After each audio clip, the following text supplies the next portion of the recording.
Hello and welcome back to my channel. In today's video, I will show you how to use ADP mobile app for employees.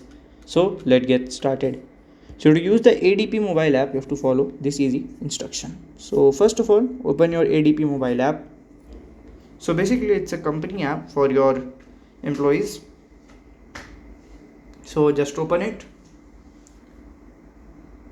So it will take some time, then you have to log in with your company's user ID and password. Then you can see your performance, then your other things you can see from as well from here. So you can just click on here, click on save ID, then log in your user ID, then you can get your password, and by this way you can do it. And it's a easy way to see your company's performance and other things.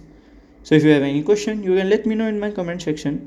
And if you find this video helpful, make sure you like, subscribe and share the video. Thank you for watching.